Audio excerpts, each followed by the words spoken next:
Welcome to the Baked In Podcast, where we uncover the recipes for success in business by speaking with founders, entrepreneurs, and leaders who are making an impact through innovation and grit. I'm your host, Josh Allen, and today we're diving into the story of an entrepreneur whose journey is as bold as her brand. This podcast is presented by Busey Bank, my banking partner for my business since 2007. Busey understands the importance of putting your money to work for you. From their business checking and savings accounts to fraud protection and receivable services, Busey is by your side. Rely on their experts to secure and streamline your operations to help you maximize value and minimize costs, so you can focus on running your business and bringing your vision to life. Joining us is Rachel Burns, founder of Bold Spoon Creamery, a St. Louis-based company known for its experimental, adult-focused ice cream flavors like goat cheese with fig jam and vanilla crème brûlée. In this episode, we'll explore how Rachel leveraged $150,000 in grants to double Bold Spoon's production capabilities and her strategic decisions for scaling while staying true to the company's commitment to sustainability and local sourcing. Whether you're an entrepreneur looking for insights on scaling sustainably, a leader curious about building mission-driven culture, or simply a fan of great ice cream with an inspiring story behind it, this episode is packed with lessons you won't want to miss. Let's roll. So your story was told so well by Kat on Tastemakers, the PBS show that she does, and we had her on not too long ago, and she's terrific. But I don't want to dive into the story because I think she did such a terrific job with it. So we'll figure out how to link in the show notes and make sure people have a chance to see that, because the origin story and the farm and we may touch on some of that, but I think it's she did it really well. There's no reason for us to do it again. But I'd really like to talk about growth for you and sort of your mindset behind it and the challenges behind it. You just received an Arch grant this year, so congratulations on that. I was trying to go through the list of past recipients, and there's not a lot of food in the Arch grant space. Only. Yeah, and because in general it is rapidly growing, emerging entrepreneurs that they're trying to support, right? Generally, and I think a lot of the recipients have been tech recipients, but I also think a lot of the people that have applied have been tech companies. So I actually didn't apply in past years because my assumption was it was a tech company-focused endeavor. So there could be some of that self-selection out erroneously. So what changed your mind to apply? Well, I know Charlene from Fattened Calf, and she was a recipient, I think, 2 years ago. And then there was another one, Soul Juice, Smart Start, which was like a breakfast sandwich company. So I started to really do more research and see that in past years, there certainly were representations of food businesses. I mean, it still seems more tilted toward tech, but I just realized there's space for us. Sure, and you've had some pretty good grant success. I mean, UMSL Anchor Accelerator grant, something from the dairy business. Yes. Innovation Alliance, and then you were a finalist for the Barclays Small Business Wins Big Business, but I never saw what happened. What ended up happening with well, that? I was... but that's like 50,000 companies applying for there's 50,000 companies, and we were in the top 10, so that was exciting. And the top company was one that focused on accessibility. So, frankly, if I was going to vote between me and them, I would have voted for them too. Okay. So they got the top, and then we were, one of the top 10 finalists. So you're looking at, spend a couple $100,000 in grants, it looks like, right? So, and I know from being a manufacturer myself that the investment in equipment and mechanization is significantly higher than a couple $100,000. So it's just a start. But so give me a sense of where you are now from a scale perspective and sort of where your vision is as you look down like 3 to 5 years from now. Sure. So as I think of our business now, to get it to this point, I really was focused on diversified sources of revenue. So different segments that have different kind of pay profiles, meaning speed of pay, different levels like wholesale versus retail versus stadium, because I didn't want to be too dependent on any one thing. And I also wanted to like smooth out the seasonality of ice cream sales. So as a starting point, that is what I was seeking to build. In terms of our kind of next step of scaling, there's a couple. One is I actually have never done what I will call a kind of grown-up girl effort on marketing and branding. I mean, I have done... How would you define the grown-up girl effort? Working with an agency, having a strategic plan, having meaningful budget dollars assigned to it, executing the plan, measuring the plan. That is what that means to me. And that's not anything that I've done. Right. In part because it's crazy expensive to do. And we really haven't been, you're starting small. It's like, oh, I really need this machine. And I need this marketing effort too. So, you just have to make those. No, I'm the biggest advertising cynic. I've had a number of folks on here and we've talked about it, and it's always hard for me because I do believe in that adage of, 50% of it works, but you don't know which half. And yeah. It just feels like an awful lot of money, and it's hard to pinpoint where it's making sense. But so as somebody who's been in it for 31 years, I've probably not made the big boy effort either because it just intimidates. Well, now maybe you will. Because I'm the same way as you. It's like, well, I need that extra piece of equipment. Yeah. I need that truck. I need and something needs those needs always come first until you hit a point of stagnation, and then you start looking at some other opportunities. But and also I think as you're growing up, to use your term, not mine. The idea of not knowing which market you want to go after because you're kind of growing in these disparate ways until you sort of figure out, okay, this is the direction that feels like intuitively makes sense, and that's where you would put your advertising dollars, because it's hard to advertise across all those spectrums in a way that makes sense. It is, and I think just to circle back, like what we'll do with it or how we're going to scale. My first order of business, as I said, the marketing effort, that's to make our current channels more productive, right? Because to me, it makes sense to go deeper in your current rather than very wide and shallow. So I want to go deeper in current and then start expanding into other markets. And for us, that's grocery stores. So for current, just to sort of set the table here a little bit, you're at the Tower Grove Farmers Market, so you do some direct-to-consumer sales. You're at City Park, Enterprise Center, and America Center? We are, So yes. you're at you have the stadium aspect, which is obviously a little bit of a captive audience and maybe one that you don't exactly have to advertise for. And then you're in like 90 grocery stores? Yes. Is that about right? In Missouri, just Missouri and Illinois? It is. Snooks is our biggest grocery store client, and then also Straub's, Fresh Time Market, and then independent ones. Like our first ever retail client actually was Smokehouse Market in Annie Gunn's. Mine too, actually. Oh, really? Yeah, well, Oh, I love it. Yeah, that was funny because when they approached us, I knew nothing.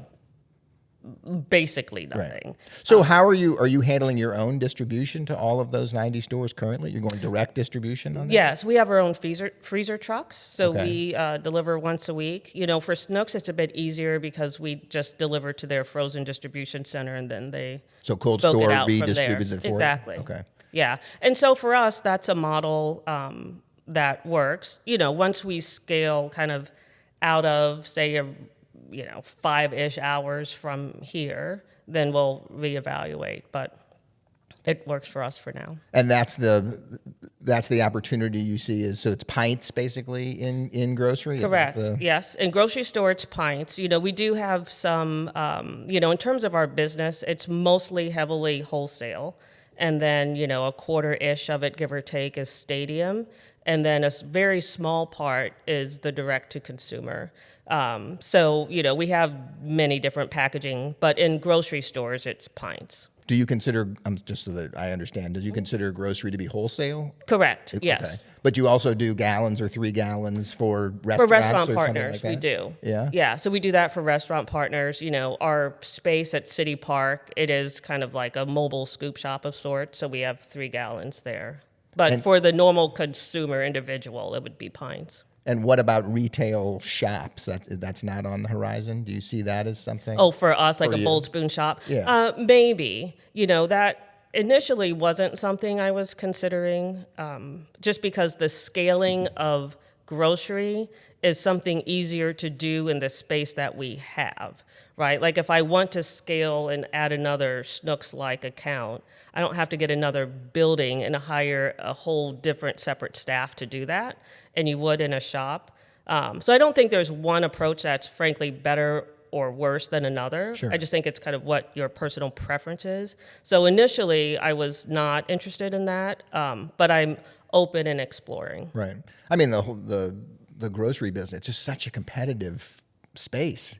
It is. I mean, we buy a fair bit of ice cream in the grocery stores, and I mean, my little one likes ice cream, but I mean, between Jenny's and Talenti and Haagen-Dazs and Ben and Jerry's, and then all of the kind of the non-premium, you know, the quarts and the gallons and everything else. I mean, there's just so much ice cream. What do you think? What do you think the opportunity is to differentiate yourself and stand out in that marketplace? Sure. Well, I think a couple things. For us, our flavors are adult-focused flavors. That doesn't mean they have booze in them, but I'm making it for the adult palate. So some of our top flavors are like our vanilla crème brûlée, goat cheese and fig, salted chocolate, brown butter miso.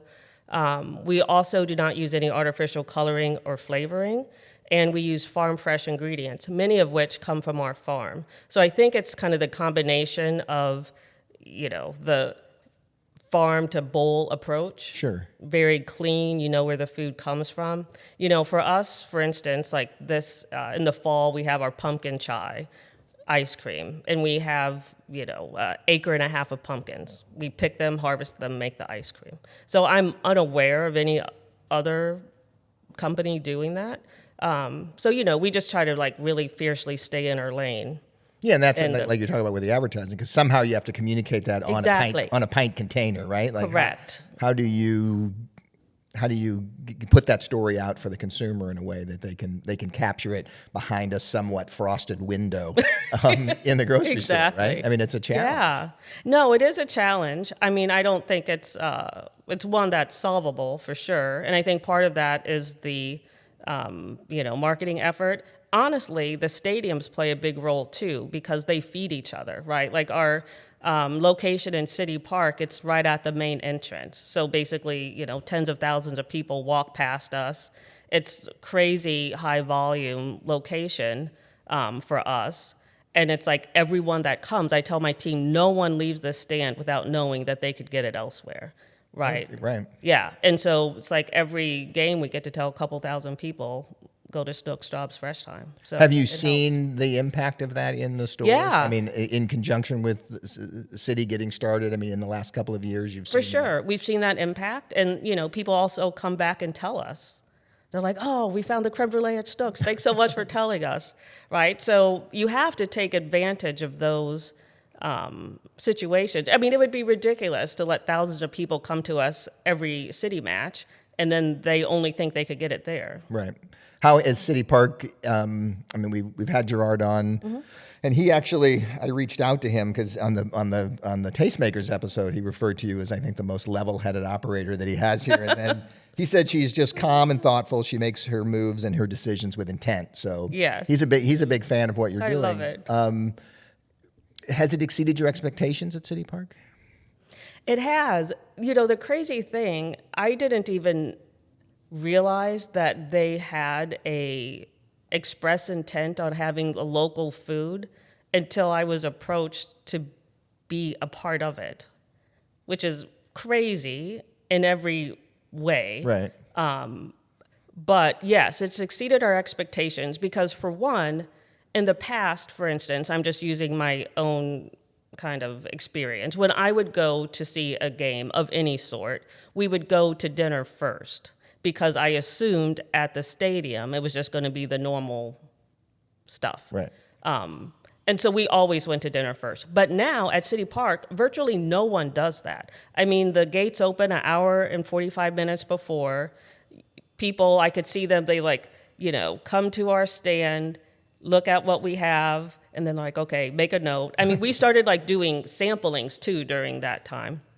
But everyone comes there to watch the match and eat. It's like an interwoven piece of the experience, which I think perhaps was everyone's hope, but it really far exceeded that. Sure. And did the Enterprise Center and America Center follow City Park for you? You weren't already doing those? No, it was City Park first. That was the inaugural season. And then in November of 2023, we started at City Park. And then this year, we started at the Dome.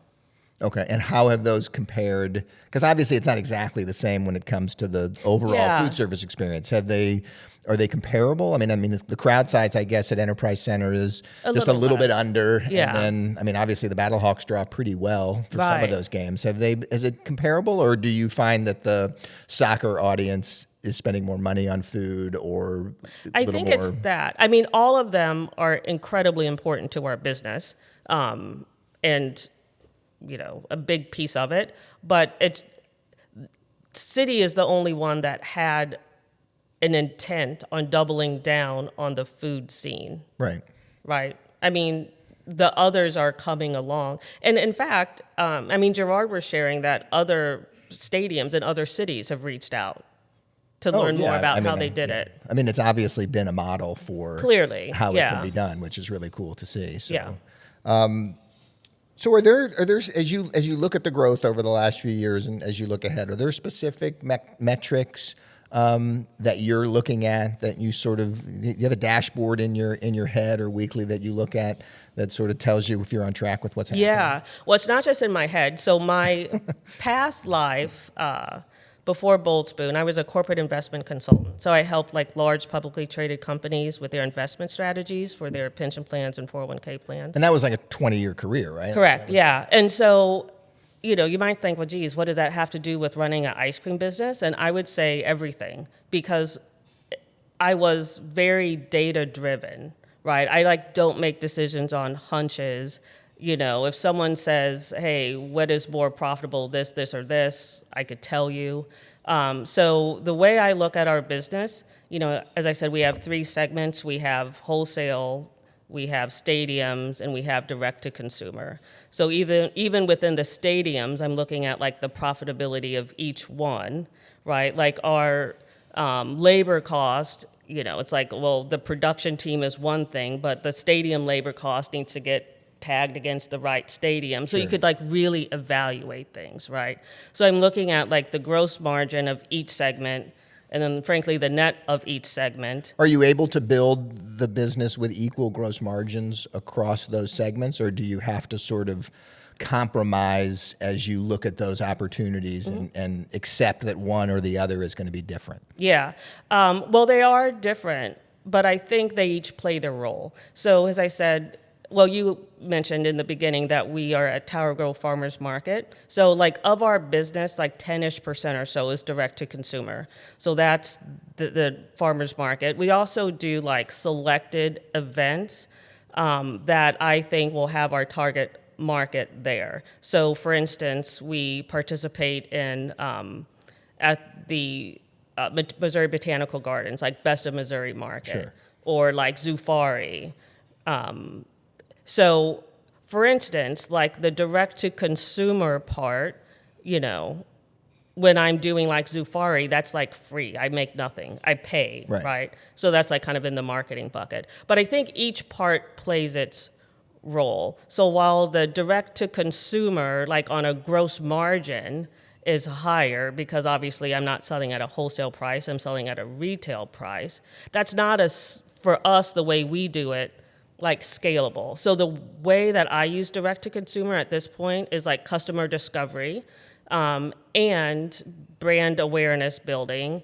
And that's where we test new flavors. Sure, and you can sort of, I'm not going to use I'll use the term write it off. It may not be exactly literal, but sort of write it off to customer acquisition and branding. And it has to have its place. Right. We started the business, over time we had 4 cafes, and I think I got mature enough or old enough that I stopped thinking that I didn't want to keep putting energy behind things that weren't generating positive return. Yeah. Which is why we're down to one cafe now. Like it just got to the point. But that was, but we spent 15 years in the business of having multiple cafes because it was doing that for us, and it did have value, and it was community building, and I don't regret it for a second. Yeah. But there comes a point, and you'll reach it eventually where you're just like, well, that's a lot of energy. Exactly. Maybe I'll just do a marketing campaign. And it doesn't, I don't have to be at the farmer's market every Saturday morning Agreed. to sort of make it happen. But they We certainly always do a talk about terrific that. job. And I don't know if there's a better thing in St. Louis, honestly, than the Tower Grove Farmers Yeah. Market. I mean, we spent the first, I don't know, I can't remember now, but 6 to 10 years of its formation being there. And it was certainly nothing like it is today, but it was still, even then, the most wonderful place to be. And I such love a great accumulation of people and energy and brands and opportunity. And I think it's terrific. No, I mean, just with everything we do, we always say, why are we doing this? What is it bringing? Like, does it make sense? Right. I mean, you need to do that. So what about the and we don't have to spend a lot of time on it, but I'm interested because it's a challenge for us, and we're not selling. And I mean, the whole food safety piece and kind of FSMA and sort of the challenges, and especially when you look at dairy and what happened to Jenny's ice cream with the listeria scares multiple times, and like, was that knowledge that you had or you have gotten, or did you have to bring in help from the outside to sort of manage that as you grow the business? How do you look at that? Yeah. Well, we're like very, I can't even tell you how like detail oriented we are in that regard. So a lot of it is, I did a lot of research before. The Missouri extension, not many people use it for whatever reason, but it's very helpful for food businesses because they have people that will work with you to build out your program. It's funny, like I became aware of them because my husband grew up in a rural area. And so farming was part of what he did. So he was connected with the extension, but you don't have to be a farm to utilize their service. Any food manufacturer that needs to implement and grow their food safety program could utilize them. Yeah, which is a terrific resource. It's free. Right. I mean, well, no, and look, it's a amazing. huge challenge, especially when you're dealing with something. I mean, especially with the dairy side and the frozen side. So I would, if anyone's considering starting a food business, even if it's not wholesale and you don't have such stringent kind of guardrails, I would still reach out to them. Let's talk a little bit about culture, because I'm interested, because I mean, and culture can be both internal and external, right? Yeah. So if I read correctly, you've got 11, is a team of 11 now? Yes. Full-time people? So well, they're not full-time. Oh, they're not all 11, full-time. yeah. But 11 folks. How do you foster, or what are you looking for when you think about building culture internally? Sure. Well, I think one thing at its core, everyone that works with us knows that their job is a customer service job. Even if they're not customer facing, it's still a customer or client service job. So, when we are in the production kitchen and we're packing our pints, we want like the lid to be exactly right. We want when they open it that they get it's like visually beautiful when they open it. And really, that kind of drives everything. Even, at City Park, where we have to serve a gajillion people in a very short time, you can't sacrifice good customer service for speed of service. Right? You need to kind of balance it out there. So do you hire specifically for customer service skills? Is that what you're kind of thinking about as you bring people on? I think, so at City Park, or for the stadium events, yes. I think for our production team, it's mostly like a kind of drive for continuous improvement, taking pride in what you're doing. Like when they talk about our ice cream, they say our ice cream, right? Like, so they're like Yeah, I talk about pronoun usage a lot. Yeah, that really matters. I mean, that's not like an accident, I don't think. Because you're in a rural environment. The production facility is on your farm It is, in yes. Park City, Missouri. I wish it was Park City. We would be skiing all the time. Park Hills. Park Hills. Yeah. Which is about an hour. You said, I mean, we're in Grand Center. You said it's about an hour and 10 minutes from here normally. So, I mean, it's pretty, I mean, how small of a town is that? Well, the nearest town to us is Farmington, which is, a couple miles away. That's probably 18-ish thousand, give or take. So not a big market in which to hire. Yeah, it isn't. But, there are also like smaller communities around. And I think what has helped us is a couple things. One, we're kind of odd. It's like, okay, you could work at this.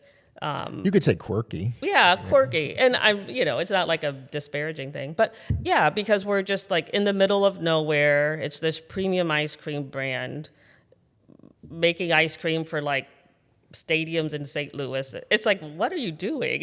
Yeah. So it's kind of funny. Are you able to get those folks out to see sort of the customer or experience sort of where it's happening in the marketplace? Yeah, I'd like to. I mean, we are in stores that they've been to like see it.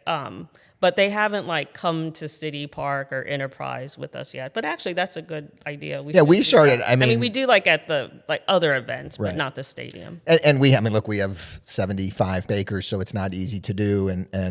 But we've started actually just creating videos. So we have our sales team go to customers, and they will just do a video with the chef or do a video with the restaurant owner. Here's the dish. Here's the burger that we're making on this particular bun or something. And they do absolutely get a kick out of that opportunity to see the product in the real world. I'm stealing that. Okay, take it.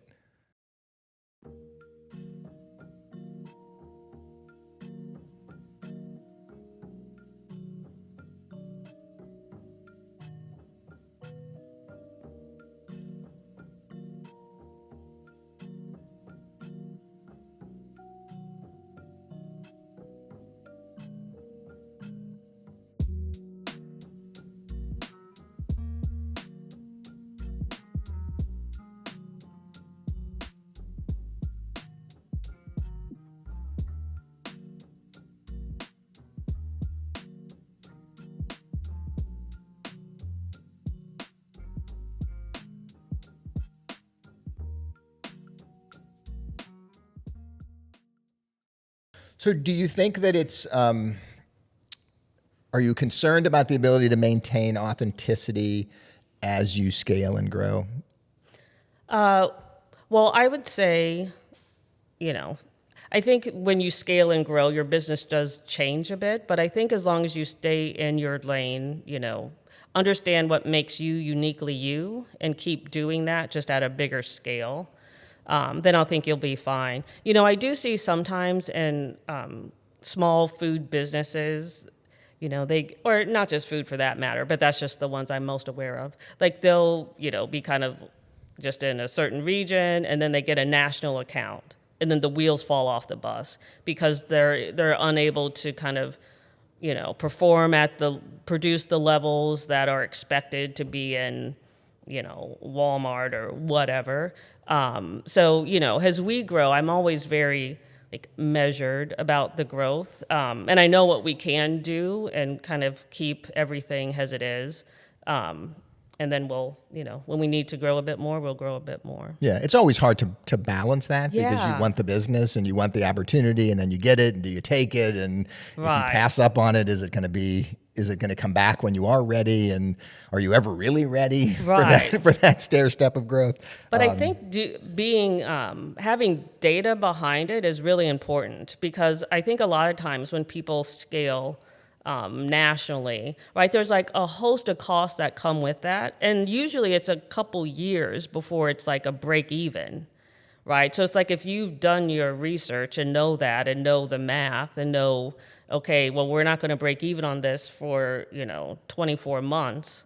Like, what does cash flow from other parts look like? Well, and the biggest challenge with food, and we've experienced it and have tried to figure it out, and sometimes we're successful and sometimes we're not, is as you start to go further and further away from home, there's so many other people that are trying to make money in the process. It's somebody else's truck. It's somebody else's distribution center. It's like, and all of a sudden you, while trying to maintain a retail price on the end that still can be competitive, you know, it always goes back to the manufacturer to give up that margin. So you just keep giving up more and more, because at some point the product has to leave your door and make it onto the shelf in Denver or in Austin or something. And you've just got to figure out how to build all of that in, or figure out the way to scale it. And sometimes it works out, sometimes it doesn't, but that really becomes the challenge, I think, as you look to go outside, because you're controlling everything right now. So now you have a real strong sense, and it's your overall margin that you're trying to accomplish. But now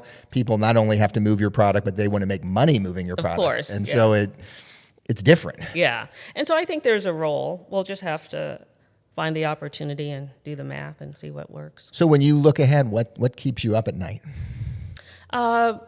Well, I think balancing growing fast with, you know, knowing when to kind of pump the brakes when needed, you know, because you don't want to be too conservative in your growth. And I mean, it's not like I, you know, need to be the world dominating, right? I don't need to do that, but I do want to grow it. So to me, like, my personality, generally speaking, is more of a conservative, measured personality. And to be honest, you know, perhaps that was because of what my career was, right? Like, I wasn't in the business of making wild recommendations on what people do with their cash, right? It was like a more measured, thoughtful approach. But I think sometimes in business, you know, sometimes you got to stick your neck out a bit and just kind of go for it in a more aggressive way than maybe I'm naturally comfortable doing. But you've obviously done that. You bought a 57-acre farm. Yeah. You built a production facility. Like, I know, but still, it is kind of weird. But like, on the surface, it's just so funny, because everything that we did sounds like a terrible idea. It's like, okay, you both got good jobs, just quit them and sell your city place and then move to this farm. It doesn't sound very conservative. No, I guess sitting on this side of the chair. I don't. Yeah. So what is your, besides the conservative nature of how you think about things, what's your leadership style within that? Or how do you define yourself as a leader for these 11 folks and for the additional folks that are going to come on board as you grow? So I think the biggest thing, you know, is kind of environment that it's okay to fail. So for instance, in all of the processes and procedures that we have, I just say, this is how we do it now, because this is the best way we know how at the moment. But if you have a better solution, like, let's try it, right? And then and the great thing about production is, like, literally everything is measurable, right? So we don't have to say a gut feel like this is better. It's like, literally, how much did we produce? Or how much did we reduce waste? I mean, it's all very measurable. So I think that's the main thing, because sometimes, like, in production roles, you know, people aren't given the freedom to, like, add in a kind of beyond just like, this is what your task is, do it. Sure. Right. So it's like really. So are you sharing? Are those metrics something that you talk about with the production team? Yes. Not just for yourself. I mean, no, with them. I just say, like, I'm not married to the way we do anything, as long as it meets our standards. If you think of a better way, do it. Like, I'm not the smartest person in the room on all the things. So what are the metrics that those folks have responded to best? Is it like pints per day, gallons per hour? Like, are there certain metrics that you look at that they're interested, that you see a light flip on, that they start to get excited about? Yeah. So one of them, it's like, so for our vanilla crème brûlée flavor, we make caramelized sugar. So, you know, heat it on the stove, it gets an amber color, pour it on parchment, and then if it's thick, stays like crunchy, like the torched part of the crème brûlée, right? But we make, so like all of the inclusions, we make ourselves, right? And we go through a ton of vanilla crème brûlée, which means we have to make a ton of caramelized sugar. And so we just had a contest. Everyone, I said, for 1 hour, everyone do it. and we're going to measure by grams how much you end up with it, you, and you. And then whoever gets the best time will then focus in on what they're doing and then try to like extrapolate and make it better, right? So it's like literally everything down to a gram is measurable. Sure. Yeah, so it's How wildly different were the three? wildly the three production? different. Yeah. And they had all been trained the same. Right, Did they but all it's do it like- a different way, or did they just do it at different speeds? There was just like subtle differences that if you're just like in the kind of throw of getting through the day, no one's going to notice those subtle differences. But it's like a subtle difference 100 times like adds up to something. Sure, absolutely. Yeah. So like just things like that. And it wasn't, but I think if you have an environment of continuous improvement, me saying, okay, we're going to rip the ball off the cover, everyone's going to do it, we're going to be timed, could be a threatening thing. Because you're like, oh, what if I'm the slowest? Right. But it's like, I probably honestly am the slowest. Oh, yeah, there's no question. I knew I was going to yeah. be, so obviously I wasn't even in the mix of it. But I think if you have that environment, then people could do that and create value and feel like their contributions are valued beyond the, task they're completing. Well, sure, and it energizes them to think tomorrow even about a different way to do Yes. it, or the next week, or the next month, or for a different process, for a different inclusion. Like Right. all of a sudden, you start to get people thinking about things other than just getting through the day, and Exactly. ticking off the stuff on the list. So I think that's terrific. It's pretty fun. Yeah. Well, let's talk a little bit about sustainability and giving back, because I know that's a big piece. And you were the 2024 Social Entrepreneur of the Year for Yeah. UMSL, I saw. So congratulations Thank on you. that. I think that's terrific. What does that? What did that honor mean to you? And sort of what do you do with that as you look ahead? Sure. Well, as you started the conversation with saying that we've been the recipient of several grants, I think if you're a recipient of something, you should also be giving back just as much as you received. And, for us, so I was in the UMSL Anchor Accelerator, which was last year. And, there were so many people that mentored us and like gave of their time and energy to help us that really I love giving that back. And so that was kind of the crux of that is, they have a lot of student entrepreneurial programs that I've been involved in. Also with the cohort this year, I'm a mentor to one of them. And just giving back in general. I mean, like our farm, we also use it as like an education hub. We have, Yeah, I saw that you bring groups in and do Yeah. like business planning using the creamery as the model. which Is that I right? love. Yeah, it's so younger kids, it's like math and science of ice cream making, like grade school and down, or middle school and down. Then high school and up, we do like small business fundamentals. So I use our business as the arc. So it just seems like, I mean, it's like not even a question that it is the right thing to do, right? I mean, Right. you can't, no one likes a taker. And it's true, so. Well, no, and you have to be able to run a successful business in order to give back. I mean, that's the Yeah. piece that I mean, it's taken a long time for us to. We're a 1% for the Planet member this year. Like we're 2025 will be the first year that we do it, but it's taken I mean, to be able to donate 1% of your top line revenue. Yeah. It's not easy to do, That's and it's no taken joke. us a few years to build to the point where we're in a position to be able to do it, and it's exciting, and it makes you feel good, it makes your people feel good, and all of those reasons. But you also have to be doing a lot of things right, Yeah. to be able to afford to give back, right? Yeah, I agree. But, there's been the entrepreneurial kind of ecosystem in this area is so robust. It's really infectious. I mean, if you kind of are plugged into it, you really want to give back. Oh yeah, I agree. I mean, it's a terrific community for that. And Yes. we've talked about that a lot on this. So, I mean, obviously you're busy and growing and looking forward to the future. What do you do to relax and recharge when you're not making ice cream? Well, so as I said, we have this farm, and my husband, who frankly is as important to Bold Spoon as me, he keeps our farm as if it's like a national park.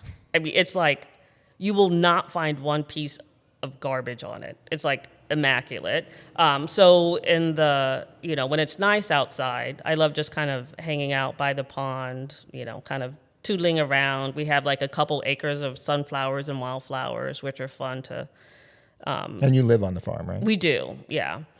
So, when it's nice out, it's just really kind of hanging out on the farm.